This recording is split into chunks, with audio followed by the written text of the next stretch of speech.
Hello student, तो आज हम करने वाले क्लास 8 का मैथ, जिसमें हम करेंगे क्रम विनिमय प्रगुण क्या होता है, क्या परिमेय संख्या का गुणा क्रम विनिमय प्रगुण का पालन करता है। ये हम थोड़ा सा आज इसके बारे पे चर्चा करने वाले हैं। इसके पहले वाले वीडियो में हमने बात की थी कि समवर्ग प्रगुण क्या होता है, समवर्ग प्रगुण क्या समवर्ग प्रगुण क्या परिमेय संख्या के गुणा का संक्रिया के पालन करता है या नहीं करता है, इसके बारे में हमने बात की थी। तो यहाँ पे हम आज पढ़ने वाले हैं कि परिमेय संख्या का गुणा क्रम विनिमय प्रगुण का पालन करता है या नहीं करता है, उसके बारे में हम आज पढ़ने वाले हैं।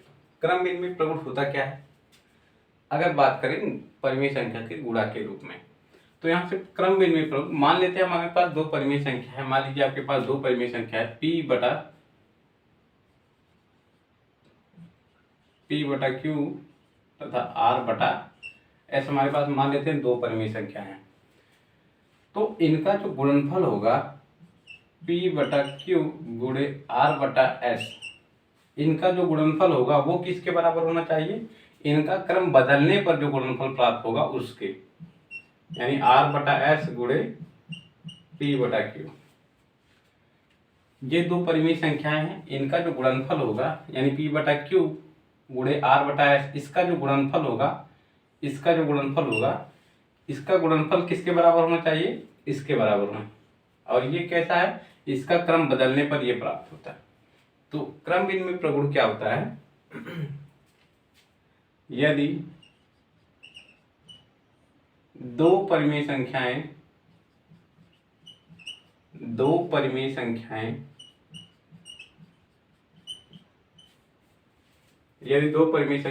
P बटा Q तथा R बटा S हो तो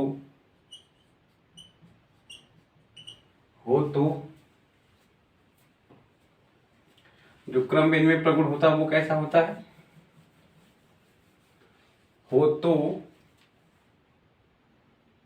यहां से हो जाएगा P बटा Q गुणे R बटा S, वो किसके बराबर होना चाहिए, इनका क्रम बदलने पर जो गुणनफल प्राप्त होता है उसके बराबर होना चाहिए।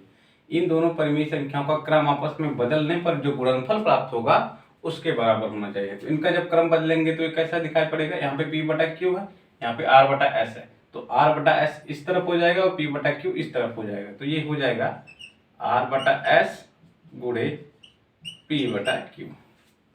तो ये होता है हमारा क्रम विनिमय प्रगुण। अगर हमारे पास दो परिमेय संख्याएं हों, दो परिमेय संख्या हों, उनका आपस में गुणा करें तथा उनका क्रम बदलने पर आपस में गुणा करें, तो दोनों मान अगर आपस में समान हो जाता है, तब हम कहते हैं कि परिमेय संख्या का गुणा का संक्रिया के प्रगुण जो होता है वो क्रम विनिमय प्रगुण का पालन करता है। तब हम क्या कहते हैं कि परिमेय संख्या का गुणा की संक्रिया का प्रगुण क्रम विनिमय प्रगुण का पालन करता है। तो कब करेगा, जब ये दोनों पक्ष आपस में समान होंगे। तो एक एग्जाम्पल ले लेते हैं, उदाहरण ले लेते हैं, आपकी बुक का एक क्वेश्चन ले लेते हैं। क्वेश्चन क्या है, निम्नलिखित में से प्रत्येक को एक परिमेय संख्या के रूप में व्यक्त कीजिए। तो यहां से देख लीजिए, क्वेश्चन या उदाहरण है आपकी बुक का, बोला है कि निम्नलिखित में से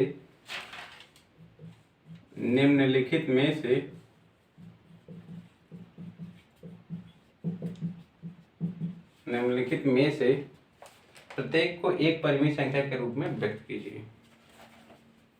प्रत्येक को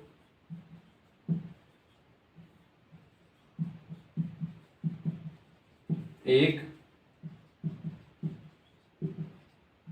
परिमेय संख्या के रूप में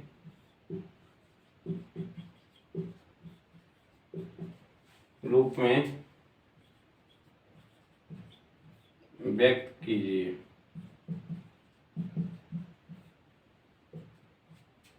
यहाँ पे हमारे पास पहला है ऋण 3/4 गुणे 7/11।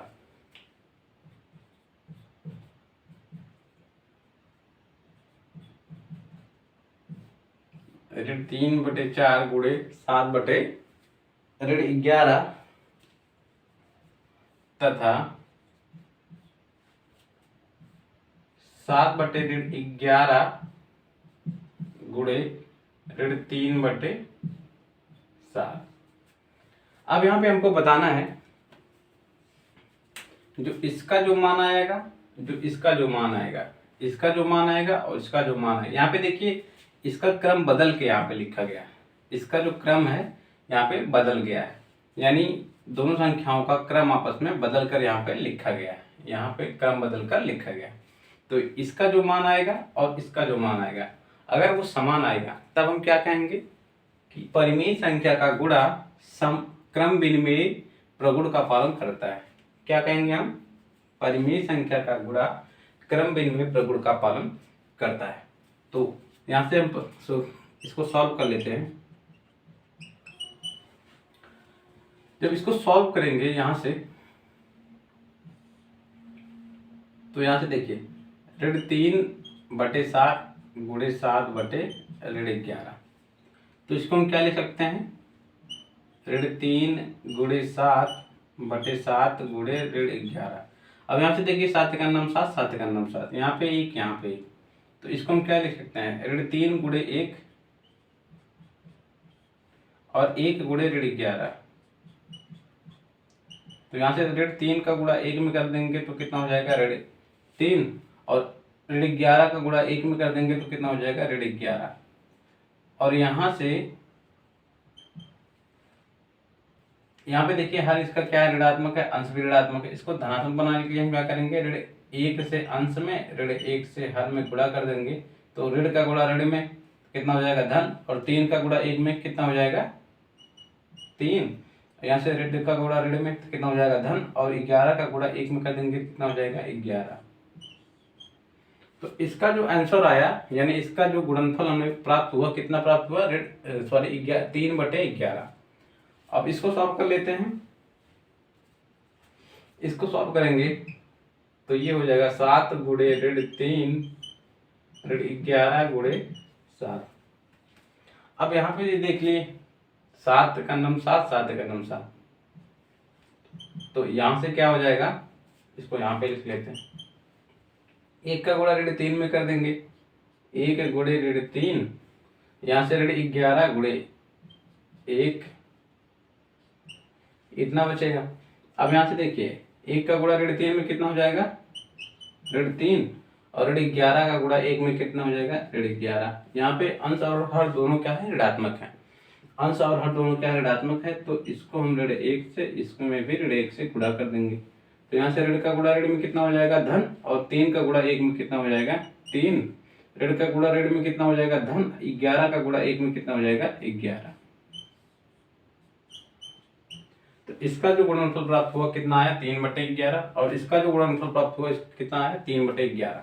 तो यहाँ पे देखिए, यहाँ पे 3/7 गुणे 7/11 था, लेकिन यहाँ पे ये था और ये था, लेकिन यहाँ पे देखिए क्रम बदल गया। तो यहाँ पे ये बाद में है यहाँ पे, लेकिन यहाँ पे ये पहले है। यहाँ पे देखिए 7/11 यहाँ पे पहले है, गुणे 3/7 यहाँ पे पहले है। तो कुछ इस तरह से आपको दिखाई दे रहा होगा, कुछ इस तरह से आपको दिखाई दे रहा होगा। जैसे यहाँ पे P/Q था तो यहाँ पे आ गया था, वैसे यहाँ पे मान लीजिए 3/7 तो यहाँ पे आ गया।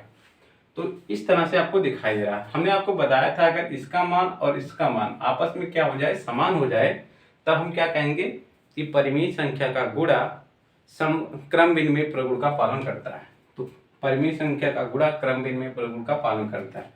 तो जब इन दोनों का हमने आपस में गुणा किया तो कितना मान प्राप्त हुआ? 3/11। फिर जब हमने क्रम बदल के यहाँ पे मान इसका गुणा आपस में किया, इसका जो मान आया वो कितना प्राप्त हुआ? 3/11। तो दोनों ही स्थितियों में क्या मान प्राप्त हुआ?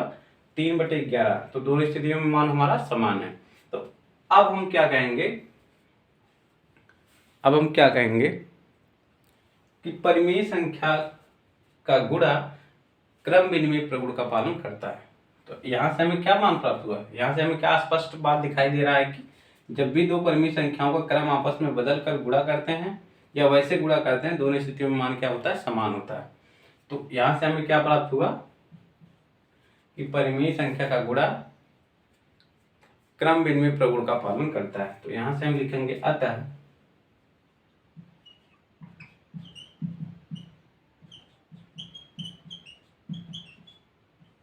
परिमेय संख्या का गुणा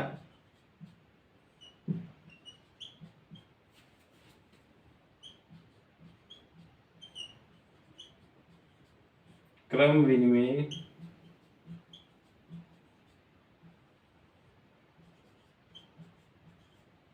प्रगुण का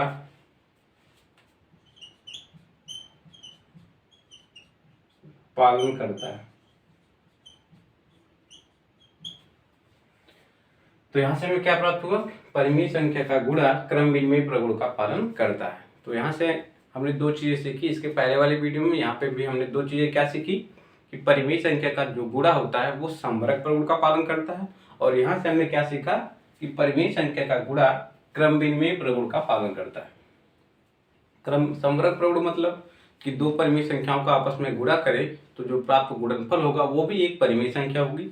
और क्रम विनिमय प्रगुण क्या होता है कि अगर दो परिमेय संख्याओं का आपस में गुणा करें फिर उसका क्रम बदलकर आपस में गुणा करें तो दोनों स्थितियों में क्या होता है? मान समान रहता है। तो ऐसी कंडीशन को अगर हमारा परिमेय संख्या सेटिस्फाई करता है तब हम कहते हैं कि परिमेय संख्या का गुणा क्रम विनिमय प्रगुण का पालन करता है। तो यहाँ पे ऐसा हुआ कि एक बार वैसे ही परिमेय संख्या का आपस में गुणा तो मान जो प्राप्त हुआ, फिर उनका क्रम बदल कर जब आपस में गुणा किया तो जो मान प्राप्त हुआ वो आपस में क्या है? समान है। तब हमने क्या कहा? हमने कहा कि परिमेय संख्या का गुणा क्रम विनिमय प्रगुण का पालन करता है। अब हमारा लास्ट प्रगुण जो बचता है वो बचता है साहचर्य प्रगुण। तो उसको हम करेंगे नेक्स्ट वीडियो में। और तब तक के लिए और जाने से पहले हमारे चैनल को जरूर सब्सक्राइब कीजिएगा। वीडियो पसंद आया तो लाइक कीजिएगा, शेयर कीजिएगा, और तब तक के लिए विदा लेते हैं आपसे। Thank you.